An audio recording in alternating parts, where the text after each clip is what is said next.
Hello there. Hello, John. So, hello, John, and welcome. Please, could you introduce yourself and tell us a bit about your roles in the community?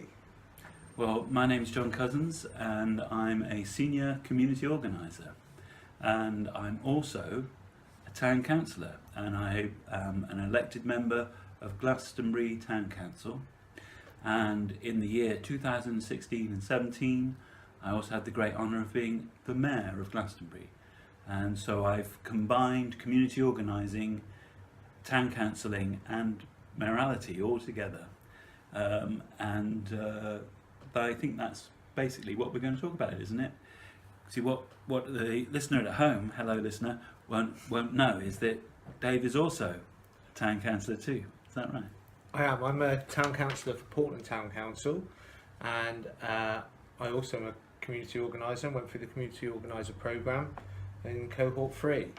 And yes, today we're going to talk about community organising and its links to town councils and parish councils, but also around the precept and the general power of competencies for councils. So these are some of the things we're going to discuss today. What happened there? It was almost like a jump cut. Yes, it was very similar. So what processes could be introduced to help councillors, new and old, to gain an understanding of community organising? And I'm particularly interested in, you spoke earlier about the Good Councillor's Guide. Yeah. And how it could maybe form part of that in the future. Well, the Good Councillor's Guide, this is the National Association of Local Councils put together the Good Town Councillor's Guide. It says that councillors should be consulting with their communities. Yes. That councillors, by consulting, they're not only getting more informed about what everyone in the community thinks, and so that implies that we're supposed to somehow be getting out there and talking to a wide range of people. But it also says that when the community is consulted, the community feels a sense of ownership and inclusion. How do you actually do that? Especially if you're of the mindset that you know best, or that you have an agenda. I mean, many people stand for council because they want to get the 30-mile-an-hour limit in, or the 20, or the new pedestrian crossing, or you know, or they feel that there should be a speed camera by the school, or you know, it's not all road stuff, or you know, it invariably has some impact, or they're opposed to this development, or they're for that development, or whatever. So there's a lot of agendas within a council why people stand for election, and that can cloud then their point of view. Because imagine if you felt that the centre of your town should be 20 miles an hour, and you went out and you talked to your community and you found no one at all who agreed with you. In fact, some people vehemently disagree with you. That's the risk of community organising. Yep. That's really truly the risk of community organising, because if you found out that actually you don't represent your community, but you're a town councillor, what do? Well, you could resign, or you could do your job. Yep. And your job is to represent the community. And I've had, for me, that's been quite a journey, because I've had to declare an interest in some things where my personal opinion is this, you know, and I may even be involved in something, but then present a different view because I'm presenting the view of the community. Yeah. And that's what community organising actually provides. If councillors did that sort of engagement, if people did that sort of engagement from day one, then imagine the sort of representation that they could provide for their community. So, which is where I want to go now, is what is the potential for this? In your view, what is the potential of equipping new and older councillors with a toolkit to really engage with their communities? I think it's about moving away from tokenism, moving away from the type of consultation that happens after the event, or when someone's already made their mind up but they want to just show that they've engaged in some way. It's moving away from that, the placation, the manipulation of communities, towards true citizen involvement in a kind of, you know, community involvement. That's really what we're talking about, because as you engage people and as you listen to them and as they find a voice, they will become more active. And that, you know, at all levels of government, you hear people saying, we wish people were more active. We wish people, it's not just voting, it's about getting out there and being proactive. I mean, how many vacant seats can there be across the entire country on a parish council? There must be thousands and thousands of vacant seats. And yet, within those communities are people with excellent ideas who know what's going on, who've got the finger on the pulse, who could come up with the solutions to issues. That's what we're talking about, getting those people engaged and getting the people who are already elected to be more representative through that listening process. That it's then that what I would term strong participatory democracy is possible, where you've got, not just one or two people who've come to the parish council meeting to moan about the overgrown hedge or something like that, but you have council meetings that are full of people who want to participate in public participation, where the council has suspended the bizarre thing of being able to only talk for 3 minutes at the beginning of the council. 3 minutes to talk, and we're all where monitoring they're going, Mr. Jones, you're an expert in this area. Could you give the council some advice? Yeah. If you're talking about horticultural issues, if you're talking about economic issues, I mean, there's loads of really amazing, qualified people within the community who could help and advise and be involved in council, so that you're moving towards a truly representative first tier of local government, which is exactly what they're designed to be. And with the general power of competency, of course, the other side of the coin is being able to raise finance as a council. One of the things that anyone involved in community activities or organising or development or just being an activist in general, if you come up with an idea or project in your community, so it may be that you've discovered that there's a need for hospital visits, for instance, so that the bus service isn't providing the correct, people can get to the hospital in an ambulance, how do they get home? So you may get a whole group of people come together to say, yes, we need to get a hospital lifts project going, lifts to and from hospital, volunteer drivers and all that stuff. And they get the plan together, they get everything together, and the hurdle that they can't overcome is, how are we going to fund this project? You apply to Awards for All or whatever, and you fail to get that funding.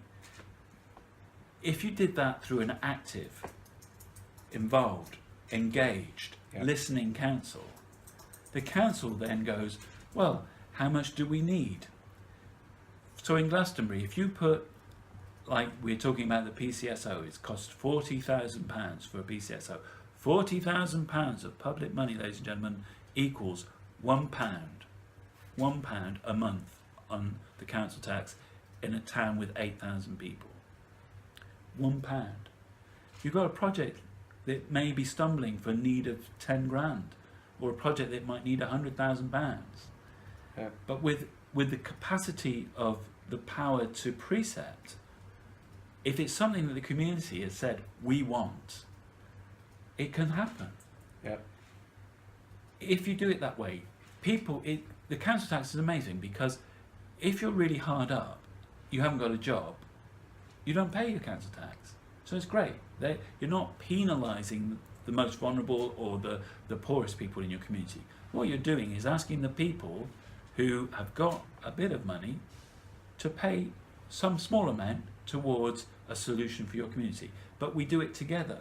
We do it as a community. Is there a risk, though, John, that the borough councils may start to stop services, thinking that the district councils? Yeah, the district councils will or the county stop. Councils? District councils and county councils would stop funding stuff because they believe you're now able to add extra. Well, we're back to two things: the Brandon Lewis effect, Yes. and the Localism Act. Yeah. Under the Brandon Lewis effect, they say, well, you county councils and you district councils have a duty to provide these services: highways, children's services, schools, adult social care, the picking up the refuse. But in order to do that, we're going to take the amount of money you're used to and we're going to cap it. And we're going to, in effect, lower it every year with inflation. So we're already in a situation where the district in the county or the unitary authority or the borough, they already can't provide the services. Yeah. They already can't do that. Now, the Localism Act, of course, provides the solution. The General Power of Competency provides the solution. The only tier of government that isn't capped, apart from Whitehall, of course, Yeah. the only tier is the first tier, the parish and town councils. We have the capacity to put money onto a precept.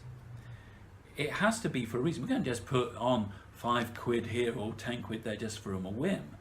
We have to consult the community, find out what's required, talk to them about would they be prepared to pay this. If you want this, this is how much it will cost. They'll say yes or no. But what happens is it's a fully engaged process where real things that people need are provided, rather than the types of things that some few people think should happen. Yeah. So I don't know if that's really the situation. In Glastonbury, for instance, there was a big move away from glyphosate weed control. People didn't want chemical herbicides being put onto the land. There was a big campaign about this. So we as a council listened to our community around this issue, and we said to the district council, we're banning herbicides in public places in this town. So we made a bylaw, we made a law that no in public places, no herbicides. The net result of that was the district council just stopped doing weed control. They didn't give us the money, they just stopped doing weed control. So we as a town then precepted for our own non-chemical weed control. So we now use a completely non-toxic system that does the weed control in the town, and the people of the town pay for that. But they also wanted it. Yeah. You see what I mean?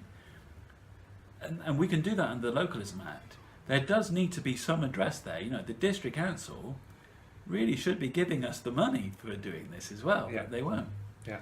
So you know, there is an issue around that. But the message of that is that we can provide those services, and we're doing that. We are still in, even though we're doing some creative things like our own police support, community support officer, and even though we're doing our own weed control in the town, and we're doing our neighbourhood plan, and we're doing other things around what the community want in the town, we still got the lowest precept in our district. How does that work? You know, what are those other councils doing with their precept? Yeah. Our council tax bit for the town is the lowest in the Mendes. That's amazing, isn't it? Yeah. So it's not like we're being cavalier and just sort of wasting money. What we're trying to do is to spend the money on what people want. And the only way that I know how to find out what people want is to listen to them using community organising.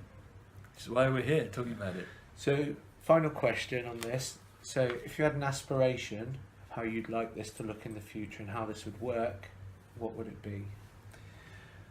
I would love to see every town and parish council member, every member of a council being trained in listening to their community, being trained in community organiser techniques for active listening, for true engagement, for allowing the community to have a participation that's true within the way that their community is run. And that training being something, I mean, in an ideal world, I'd like to see that as compulsory training, but I know that that might not be the case. But I'd like to see that recommended by perhaps the National Association of Local Council or even the Department for Local Government, recommending this as something that should happen. Because without it, it's just business as usual. Yeah. Without it, you know, if you really want communities to be engaged in the first tier of local government, if you really want to make the full potential of the Localism Act, if you really like to get people actively involved in being responsible for their communities, dare I say that word, big society, you know, if you want that, this is a really useful way of doing it, and it exists. Nobody has to invent this, it's already there. Yeah.